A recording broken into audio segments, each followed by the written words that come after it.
சோழன் வந்து நேரா அவங்க அண்ணன் தம்பி கூட வந்து படுக்க வருவான். அது பார்த்த உடனே 3 பேரும் எந்திரிச்சுருவாங்க. எந்திரிச்சிட்டு உடனே இவன் கேட்பான், "சேரன் ஏன்டா இங்க வந்து படுக்குற?" அப்படின்னு.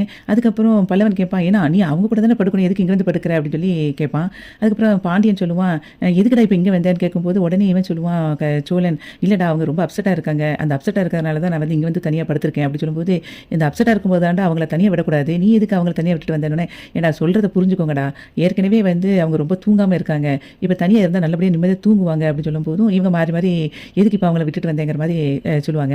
அப்போ வந்து பல்லவன் கேட்பான், ஏன்னா எப்படி வந்து நீ திடீர்னு ஒரு ஷார்ட் பீரியடில் அவங்கள வந்து லவ் பண்ணி கல்யாணம் முடிச்ச அப்படின்னு சொல்லி கேட்பான். அதுக்கு வந்து பாண்டியன் வந்து பக்கத்தில் வந்து சொல்லுவான், ஏன்டா உனக்கு தான் அடிபட்டிருக்குல்ல, மாத்திரை போட்டியில் படுத்து தூங்கு அப்படின்னு சொல்லி சொல்லுவான். உடனே பாண்டியன் கிட்ட வந்து சோழன் சொல்லுவான், நீ எப்போ பார்த்தாலும் ஏன் வந்து வந்து கடுப்பாகி பேசுகிற மாதிரி இருக்க அப்படின்னு சொல்லும்போது உடனே வந்து பல்லவன் சொல்லுவான், "அண்ணே நீ சொல்லுண்ணே, எப்படி அவங்கள வந்து எப்படி சீக்கிரத்துக்குள்ள கல்யாணத்த முடிச்ச?" அப்படிங்கும்போது, "அதுவா பல்லவா, அதாவது" அப்படின்னு சொல்லிட்டு அங்க நடந்த நெறைய விஷயத்த சொல்லிட்டே இருப்பான். சொல்லி முடிச்சுட்டு சொல்லுவான், "அந்த மாப்பிள்ளைய வந்து சுத்தமா நிலாவுக்கு வந்து பிடிக்கவே இல்ல." அப்படிங்கும்போது பாண்டி வந்து சொல்லுவான், "அந்த மாப்பிள்ளைய யாருக்கு தான் பிடிக்கும்? நமக்கே பார்க்கும்போது எதுக்கு எரிச்சலா இருக்கு." அப்படின்னு சொல்லி அவன் சொல்லிட்டு இருப்பான்.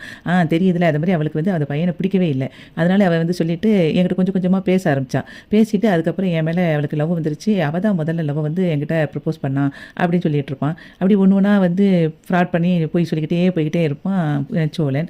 அதுக்கப்புறம் சொல்லுவான், கல்யாணம் நெருங்க நெருங்க கடைசியில என்னை எப்படியாவது வந்து கூட்டிட்டு போயிருங்க. எனக்கு உங்கள மனசுல வச்சுக்கிட்டு வேற மாப்பிள்ளை என்னால கட்டிக்கவே முடியாது அப்படின்னு சொல்லிட்டா அப்படின்னு கதை விட்டுட்டு இருப்பான் சோழன். நமக்காக ஒரு பொண்ணு வந்து இவ்வளவு துடிக்குதுன்னு சொன்ன உடனே நான் உடனே என்ன யோசிக்காம ஃப்ரெண்டுகிட்ட கார் எடுத்துட்டு வர சொல்லி அவளை வந்து கூட்டிட்டு வந்துட்டேன். கூட்டிட்டு வர்ற வழியில கல்யாணம்லாம் முடிக்கணும்னு நினைக்கல. நேரம் இங்கே தான் கூட்டிட்டு வரணும்னு நினைச்சேன். என்னோட பிளான்ல அது கிடையவே கிடையாது. ஆனா அதுக்குள்ள அவங்க அண்ணன் வரவும் அவங்க அப்பா வரவும் நேரா பயந்து போய் போலீஸ் ஸ்டேஷனுக்கு போயிட்டோம். போலீஸ் ஸ்டேஷன்ல வச்சு கட்டினா என்னைய தான் கட்டுவேன்ட்டு ஒத்த காலில் நின்றுட்டா.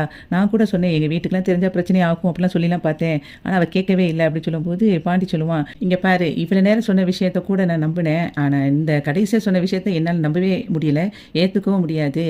நீ வீட்டுக்காக வந்து யோசிச்சேன்னு சொன்னதெல்லாம் சுத்தமாக ஒத்துக்க முடியாதுன்னு சொன்ன உடனே பல்லவன் சொல்லுவான், "சும்மா இருண்ணே" அப்படின்னு சொல்லிட்டு சோழனை பார்த்து சொல்லுவான், "சூப்பர் ஸ்டோரிண்ணே உன்னோட ஸ்டோரி" அப்படின்னு சொல்லி சொல்லிட்டு இருப்பான். அதுக்கப்புறம் வந்து சேரன் சொல்லுவான், "ஏண்டா அவங்க வீடு வந்து பெரிய பணக்காரங்களாமே, நம்மளுடைய கார் ஓனர் வந்து அவர் சொல்லிட்டு இருந்தாரு" அப்படின்னு சொல்லும்போது, "ஆமாண்ணா அவங்க காட்டன் மில் வச்சிருக்காங்க, அதுக்கப்புறம் 2 3 எக்ஸ்போர்ட் கம்பெனிலாம் வச்சிருக்காங்க, பெரிய பணக்காரங்க தான்." அப்படிங்கும்போது, "அதை நினைச்சாதான்டா பயமா இருக்கு, உனக்கு எதுவும் ஆயிருமோன்னு பயமா இருக்கு" அப்படின்னு சொல்லும்போது பல்லவன் சொல்லுவான், "அண்ணே சும்மா பயப்படாதண்ணே, அதெல்லாம் யோசிக்காத" அப்படின்னு சொல்லிட்டு இருப்பான். அதுக்கப்புறம் எல்லாரும் வந்து படுத்து தூங்கிடுவாங்க.